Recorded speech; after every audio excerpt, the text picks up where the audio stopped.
بسم اللہ الرحمن الرحیم۔ ہماری آج کی گفتگو کا موضوع ہمارے پانچویں امام محمد ابن علی الباقر علیہ الصلوۃ والسلام ہے۔ ہم انسان جب اس دنیا میں آتے ہیں تو ظاہر ہے کہ کسی چیز کا علم نہیں رکھتے، آتے ہیں اور پھر آہستہ آہستہ سیکھنے کا پروسیس آگے بڑھتا ہے۔ اسی کیفیت کو پروردگار عالم نے قرآن مجید میں ان الفاظ سے بیان کیا: واللہ اخرجکم من بطون امہاتکم لا تعلمون شیئا۔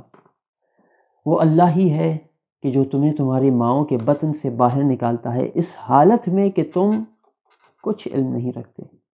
وَجَعَلَ لَكُمُ السَّمْعَ وَالْأَبْصَارَ وَالْأَفْئِدَةَ، اور اس نے تمہارے لیے علم کے ذریعے کے طور پر کان، آنکھ رکھے ہیں، دل و دماغ رکھا ہے، لَعَلَّكُمْ تَشْكُرُونَ، شاید کہ تم اس کے شکر گزار بندے بن جاؤ۔ تو جہاں پروردگار عالم نے ہم انسانوں کے ساتھ یہ عنایت والا برتاؤ کیا ہے کہ ہماری جو ضروریات تھی اس زمین میں جب ہمیں قرار دیا تو ہماری مادی ضروریات کو پورا کیا، اس کا انتظام رکھا ہے یہاں پر، وہیں ہماری معنوی ضروریات کا بھی بھرپور انداز سے انتظام کیا ہے۔ ہماری تعلیم کا انتظام کیا اور اس تعلیم کے لیے اپنی جانب سے انبیاء مبعوث کیے کہ جو خدا کے سکھائے ہوئے بندے تھے اور باقی لوگوں کو سکھانے کا کام اور ذمہ داری اٹھائے ہوئے تھے۔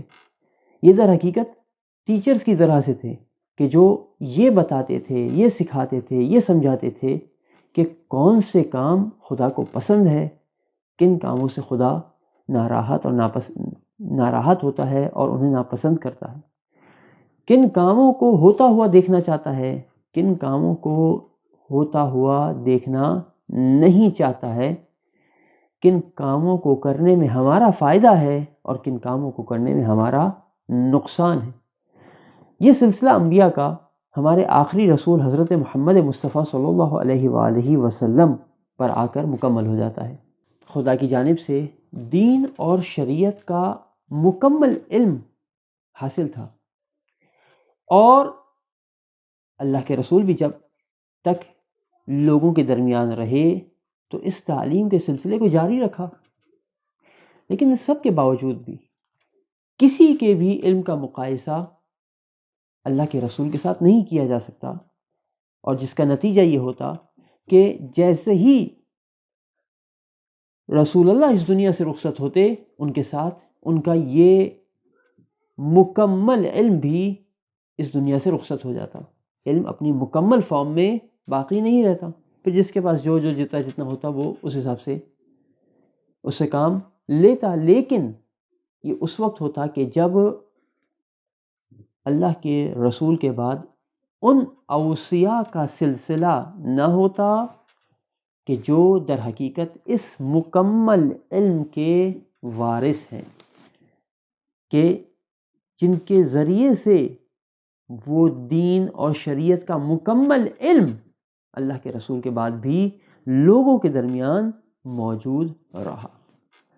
ستم بالائے ستم یہ، یعنی نہ صرف یہ کہ ان اوصیاء کی جانب رجوع نہیں کیا گیا اور دین اور شریعت کے لیے ان کو مرکز اور محور نہیں بنایا گیا، بلکہ ساتھ ساتھ یہ کہ جو تعلیمات لوگوں کے پاس موجود تھی احادیث کی صورت میں، اسے نقل کرنے، اس کو نشر کرنے پر بھی کسی نہ کسی لیول پر پابندی لگ گئی، اور یہ سلسلہ چلتا رہا دہائیوں تک، ڈیکیڈز کے اوپر محیط رہا یہ سلسلہ، کہ جس میں باقاعدہ حکومتی لیول پر یہ کام کرنا جرم شمار ہوتا تھا،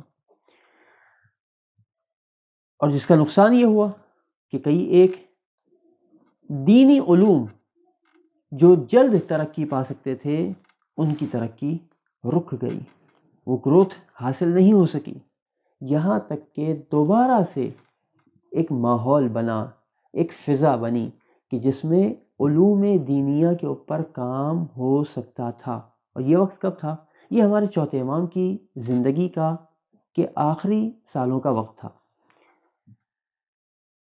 اور یوں جب پانچویں امام یعنی امام محمد باقر علیہ السلام کو نے جب یہ ذمہ داریاں سنبھالی تو یہ ان کے پاس بہترین موقع تھا کہ دین کے علوم کے وہ گوشے کے جو اب تک لوگوں کے ہاتھ میں موجود نہیں اور لوگ اس سے مطلع نہیں تھے، ان کے پاس یہ موقع تھا کہ وہ دین کے وہ گوشے بھی لوگوں کے لیے آ کر کھولیں۔ جیسا کہ بعض روایات سے سمجھ میں آتا ہے کہ وہ عہد نامہ کہ جو ہر امام کے لیے مختص تھا، اللہ کے رسول اپنے بات چھوڑ کے گئے تھے خدا کی جانب سے، تو 5ویں امام کے پاس جو عہد نامہ خدا کی جانب سے پہنچا اس کا ایک حصہ یہ تھا وَاصْطَنَعِ الْأُمَّةَ، اب آپ ایک امت کی تشکیل دیجئے، کہ شاید مراد یہی ہو کہ اب تک وہ دروازے علم کے جو لوگوں پر بند تھے، اے محمد باقر آپ آئیے اور ان دروازوں کو وا کیجئے، ان دروازوں کو کھولیے اور لوگوں کو ان علوم سے فیضیاب کیجئے۔ اور اسی وجہ سے امام کا لقب باقر قرار پایا۔ باقر یعنی کسی چیز کو شگافتہ کر کے کھول کے سامنے رکھ دینا۔ امام کو باقر العلوم کہا جاتا ہے کہ امام نے علم کو شگافتہ کر کے اس کی تفصیلات کو اور ان پہلوؤں کو لا کر سب کے سامنے رکھ دیا کہ جو اب تک لوگوں سے پوشیدہ تھی۔ تو حضرت کے والد یعنی ہمارے چوتھے امام علی ابن حسین زین العابدین علیہ السلام تھے، اور والدہ جناب فاطمہ بنت الحسن تھی۔ تو اس طرح سے امام محمد باقر علیہ السلام والد کی طرف سے امام حسین علیہ السلام سے ان کا سلسلہ ملتا ہے، اور والدہ کی جانب سے جناب امام حسن علیہ السلام کی طرف سلسلہ ملتا ہے۔ یہ وہ خاتون تھی کہ جن کے بارے میں کہا جاتا ہے کہ آل حسن میں ان کی کوئی نظیر نہیں ملتی، ان کے جیسی کوئی شخصیت نہیں ملتی جیسی شخصیت جناب فاطمہ بنت الحسن کی تھی۔ آپ کی ولادت سن 57 ہجرہ میں ہوئی، اور وہ مشہور و معروف واقعہ کہ جو یقیناً آپ سب کے اذہان میں ہوگا کہ بعض روایات کے مطابق اللہ کے رسول نے اپنے ایک صحابی جناب جابر ابن عبداللہ الانصاری کو جب بتایا اپنے بعد کے اوصیہ کے بارے میں، تو یہ بھی بتایا کہ حسین کی نسل سے ایک بیٹا ہوگا جس کا نام میرے نام پر ہوگا، جب تم ان سے ملاقات کرنا تو میرا سلام ان کو دینا۔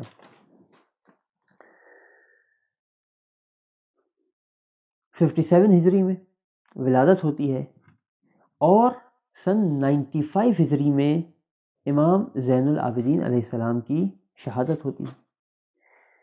95 ہجری میں جب امامت کی ذمہ داریوں کو سنبھالتے ہیں تو اس وقت نہ صرف شیعیان اہل بیت علیہم السلام کی سربراہی کو سنبھالتے ہیں، بلکہ ساتھ ساتھ پوری امت اور خصوصاً اپنے دور کے جو علماء اور فقہا تھے ان کی بھی رہنمائی کرتے تھے، ان کی بھی اصلاح فرماتے تھے، اور ان کی غلطیوں سے بھی ان کو آشنا کرتے تھے۔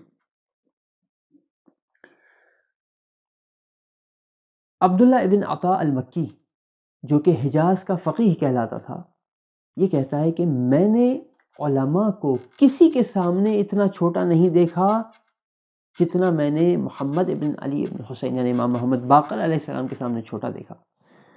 کہتا ہے کہ میں نے کوفہ کے فقیہ کو، حکم ابن عتیبہ کو، ان کے سامنے ایسے بیٹھا ہوا دیکھا کہ جیسے ایک شاگرد اپنے استاد کے سامنے زانو ادب طے کیے بیٹھا ہوتا ہے۔ یہ جلالت تھی امام کی، علمی جلالت تھی کہ جو اس وقت کے تمام علماء کے اوپر چھائی ہوئی تھی۔ اور کئی ایک واقعات ملتے ہیں کہ جس میں امام علیہ السلام اس وقت کے نامور لوگوں کو کسی نہ کسی اعتبار سے ان کی اصلاح کرتے ہوئے نظر آ رہے ہیں۔ یہاں تک کہ جامع ازہر سے تعلق رکھنے والے استاد محمد ابو زہرہ کہتے ہیں کہ جب ہم ان واقعات کے اوپر ایک نگاہ ڈالتے ہیں تو ہمیں ایسا محسوس ہوتا ہے کہ امام محمد باقر علیہ السلام جب اس وقت کے علماء سے اس طرح کی گفتگو کرتے ہیں تو ایسا محسوس ہوتا ہے کہ جیسے کوئی رئیس اپنے ماتحت لوگوں سے پوچھ گچھ کر رہا ہو، ان کا محاسبہ کر رہا ہو، ان کے صحیح اور غلط کے بارے میں ان سے بات کر رہا ہو. تو گویا ایسا محسوس ہوتا ہے کہ وہ جو علمی رعب اور دبدبہ تھا وہ بتا رہا تھا کہ اس میدان میں بڑوں نے امام کو اپنا امام مانا ہوا تھا.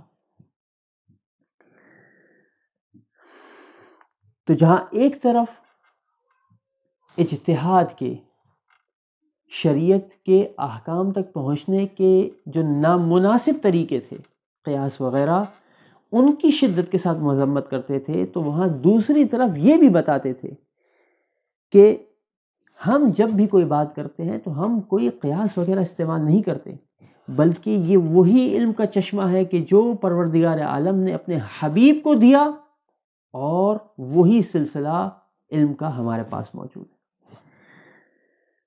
امام نے اپنی زندگی میں کئی ایک ایسے پیچیدہ مسائل کے جو کسی حل تک نہیں پہنچ رہے تھے، وہ فکری مسائل، وہ عقائدی مسائل، ان مسائل کے اندر صحیح جواب کی جانب رہنمائی کی. مثال کے طور پہ ایک مسئلہ اس زمانے کا جو زمازد عام تھا وہ یہ تھا کہ انسان آیا مجبور ہے یا خود مختار پوری طرح سے، آیا جو کام کر رہا ہے خدا کی مرضی سے کر رہا ہے، خدا کے ارادے سے کر رہا ہے، یا نہیں اس میں خدا کا کوئی دخل نہیں. تو امام علیہ السلام نے اس مسئلے کو بہت خوبصورتی کے ساتھ حل کیا. فرمایا کہ اگر مجبور کہو کہ انسان مجبور ہے اور جو کچھ بھی کر رہا ہے خدا کے ارادے سے کر رہا ہے، تو اس کا مطلب یہ ہے کہ کل روز قیامت میں جسے سزا دے گا، یہ سزا دینا اس کا ظلم ہوگا. پروردگار ظالم نہیں ہے کہ انسان کو مجبور بھی رکھے اور اس کے بعد اس کو اس کیے کی سزا بھی دے. اور اگر یہ کہو کہ پوری طرح آزاد ہے اور خدا کا اس میں کوئی دخل نہیں ہو سکتا، تو پروردگار عالم ایسا کمزور نہیں ہے کہ وہ نہ چاہے اور کوئی چاہ لے، وہ کچھ اور چاہے اور بندہ کچھ اور کر جائے. کوئی بھی خدا کی قدرت سے اس طرح سے باہر نہیں ہے. لہٰذا اس مسئلے میں صحیح قول، صحیح جواب یہی ہے کہ الامر بین الامرین. نہ انسان پوری طرح سے تمام چیزیں اس کے ہاتھ میں ہیں، اور نہ ہی انسان مجبور ہے کہ جو کچھ بھی کر رہا ہے وہ صرف اور صرف اس روبوٹ کی طرح سے کہ جو اسے فیڈ کر دیا گیا ہے ویسے ہی کرتا چلا جا رہا ہے. انسان کو خدا نے اختیار دیا ہے، لیکن وہ اختیار خدا کی قدرت اور ارادے سے محدود ہے. اسی طرح سے ایک اور مسئلہ اس زمانے کا، اور وہ یہ کہ ایمان کس چیز کا نام ہے؟ آیا ایمان زبان سے لا الہ الا اللہ کہہ دینے کا نام ہے، یا جب تک عمل نہیں ہے تب تک ایمان نہیں ہے، تب تک اس کا کہا کسی کام کا نہیں ہے؟ اس لیے کہ اس زمانے میں دو ایکسٹریم ڈائیورژن نظر آئی.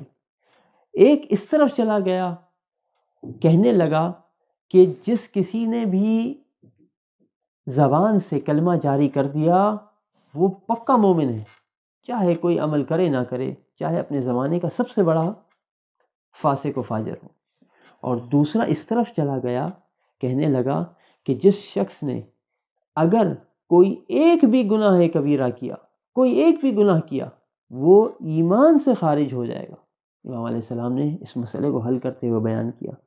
فرمایا کہ دیکھو، جو زبان سے کلمہ جاری کرنے کی صورت میں حاصل ہوتا ہے اسے اسلام کہتے ہیں، جس کی وجہ سے وہ جو تمام احکام ہے، اس کی جان محفوظ ہے، اس کا مال محفوظ ہے، اور وہ میراث پائے گا اور وہ نکاح کر سکتا ہے، یہ سب اسلام کی وجہ سے ہے۔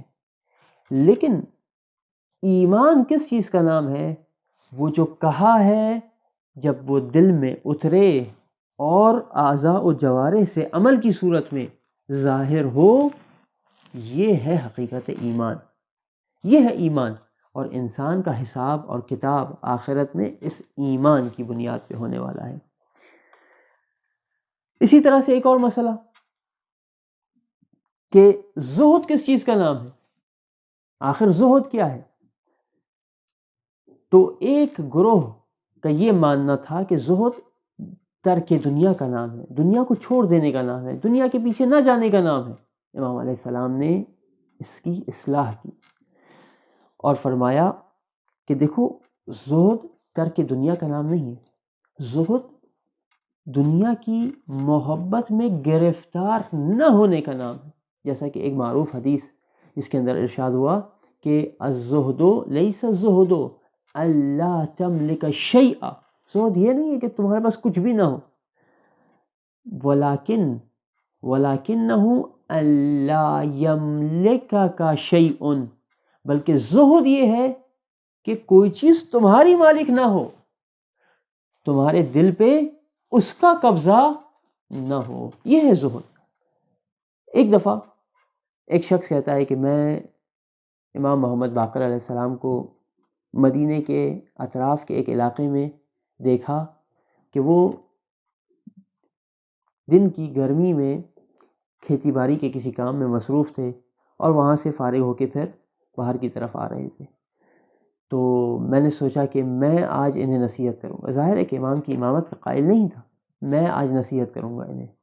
اور کہنے لگا کہ جب میں نزدیک پہنچا تو میں نے تعجب سے کہا کہ قریش کے بزرگوں میں سے ایک بزرگ، اس کی حالت یہ ہے، اس کی دنیا داری میں، طلب دنیا میں حالت یہ ہے کہ وہ اتنی گرمی میں کام کر رہا ہے خود سے، اگر اسی کیفیت میں آپ کو موت آ جائے تو آپ کیا کریں گے؟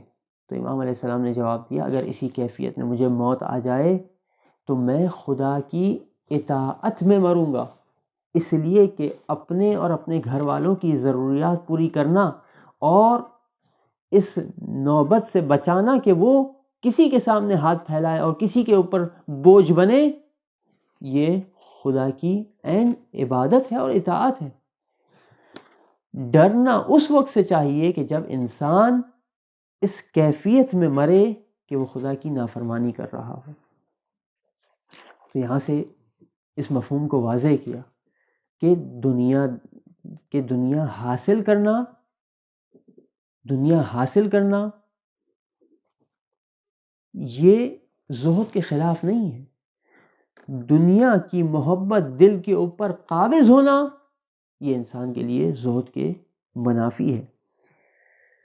خوب، یہ وہ چیزیں تھی کہ جو امت کی اصلاح کے لیے ہمیں امام کی سیرت کے اندر نظر آتی ہیں، جہاں امت کے علماء، امت کے عوام سب کو امام علیہ السلام نے ان کی اصلاح کے حوالے سے اقدامات کی اور کوششیں کی، تو وہیں اپنے جو ماننے والے تھے، جو اپنے شیعہ تھے، ان کی تربیت کا بھی خاص اہتمام کیا، ایک طرف سے ان کو سمجھایا، یہ بتایا اور اس بات کا احساس دلایا کہ دیکھو خود یہ امامت کتنی اہم چیز ہے۔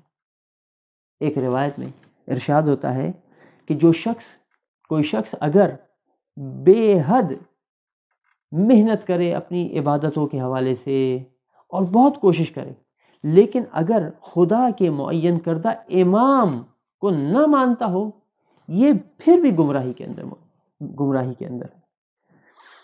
یہاں سے امامت کی اہمیت کا اندازہ دلوایا۔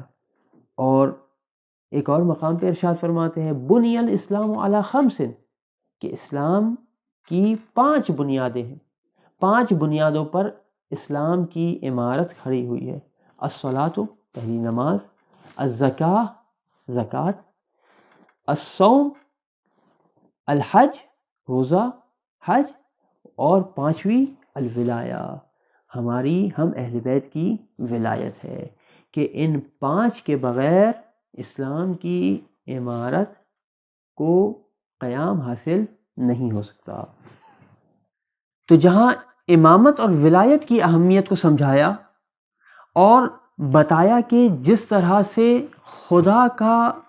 طرح سے ہمارا دشمن خدا کا دوست نہیں ہو سکتا، اس طرح سے خدا کا دشمن ہمارا دوست نہیں ہو سکتا۔ فرمایا من کان للہ مطیعا فہو لنا ولی، جو خدا کا مطیع ہے، جو خدا کا فرمانبردار ہے، وہ ہمارا دوست ہے۔ ومن کان للہ عاصیا فہو لنا عدو، اور جو خدا کا نافرمان ہے اور جو خدا کا عاصی ہے، خدا کا نافرمان ہے، فہو لنا عدو، تو وہ ہمارا بھی، اس کی ہم سے بھی عداوت ہے۔ ولا تنالوا ولایتنا الا بالعمل والورع، کہا دیکھو جب خود کو ہم سے منسوب کرتے ہو تو عمل کے میدان میں بھی آگے نظر آؤ کہ ہماری ولایت، لا تنالوا ولایتنا الا بالعمل والورع، کہ عمل، خوب کوشش کرنا، خوب جد و جہد کرنا، اور پرہیزگاری کے ذریعے سے تم ہم سے نسبت پاؤ گے۔ اور یہ بات ہمارے ذہن میں رہے کہ امام علیہ السلام کی ولادت سن 57 ہجری 57 ہجری میں ہوئی، اور اس کا مطلب یہ ہے کہ جب واقعہ کربلا ہوا تو امام کا سن مبارک کوئی 4 برس کے لگ بھگ تھا، اور اس وقت اپنے پورے شعور کے ساتھ ان تمام واقعات کو دیکھا بھی اور ان کا احساس بھی کیا۔ اپنے والد کو، امام سید سجاد علیہ السلام کو دیکھا کہ کس طرح سے کربلا کا اہتمام کیا، واقعہ کربلا کا اہتمام کیا۔ خود امام باقر علیہ السلام نے بھی اسی طرح سے مومنین کے اندر یہ ترغیب دلانے کی کوشش کی، وہ شوق پیدا کرنے کی کوشش کی کہ جس کے ذریعے سے واقعہ کربلا ان کے درمیان زندہ رہے۔ ایک مقام پہ فرماتے ہیں من ذرفت عیناہ علی مصاب الحسین ولو مثل البعوضہ، کہ اگر کسی کی آنکھ امام حسین علیہ السلام کی مصیبت پر آنسو بہائے، ولو مثل البعوضہ، چاہے ایک مکھی کے پر کے برابر ہی کیوں نہ ہو، غفر اللہ لہ ذنوبہ، پروردگار عالم اس کے تمام گناہ بخش دے گا۔ اس انداز سے اس واقعے کو زندہ رکھنے کی کوشش کی۔ ایک اور مقام پہ فرمایا، روایت کہتی ہے کہ من کان لنا محبا، جو ہمارا چاہنے والا ہے، فلیرغب فی زیارت قبر الحسین، وہ ہمارے جد امام حسین کی قبر کی زیارت کرے۔ جو زیارت کرے گا اس سے پتہ چلے گا کہ وہ واقعاً ہمارا محب ہے، ہمارا چاہنے والا ہے۔ الغرض سن 114 ہجری میں ہشام ابن عبد الملک امام محمد باقر علیہ السلام کو مشہور روایت کے مطابق زہر دے کر شہید کر دیتا ہے۔ امام اس دنیا سے رخصت ہوتے۔ آخر میں امام علیہ السلام کے مومنین کو آپس میں ایک دوسرے کے اعتبار سے جو تعلیمات ہیں ان میں سے چند ایک آپ کے سامنے ذکر کرتے ہیں۔ دیکھیے کہ کس طرح سے ایک دوسرے کا خیال رکھنے کا، ایک دوسرے کا احترام کرنے کا حکم دیا جا رہا ہے۔ کہیں ارشاد فرماتے ہیں من سر مؤمنا فقد سرنی، جس کسی نے اپنے مومن بھائی کو خوش کیا اس نے مجھے خوش کیا، اور جس نے مجھے خوش کیا اس نے خدا کو خوش کیا۔ ایک دوسرے مقام پہ فرماتے ہیں سباب المؤمن فسوق، کہ مومن کو گالی دینا، برا بھلا کہنا، یہ فسوق ہے، فسق ہے۔ وقتالہ کفر، اور اس سے جنگ لڑنا کفر کے مترادف ہے۔ اچھے بندوں کی صفت بیان کرتے ہیں، نیک بندے، اچھے بندے کون ہیں؟ امام نے کہا کہ یہ چند صفات جس میں ہیں وہ اچھے بندوں میں سے خیار العباد میں سے شامل ہیں۔ الذین اذا احسنوا استبشروا، جو کوئی کبھی اچھائی کرتا ہے تو خوش ہوتا ہے، کیوں؟ اس لیے کہ اس نے خدا کو خوش کیا۔ جو کبھی کوئی برائی کرتا ہے استغفار کرتا ہے، اسے ندامت ہوتی ہے، شرمندگی ہوتی ہے، خدا سے توبہ کرتا ہے۔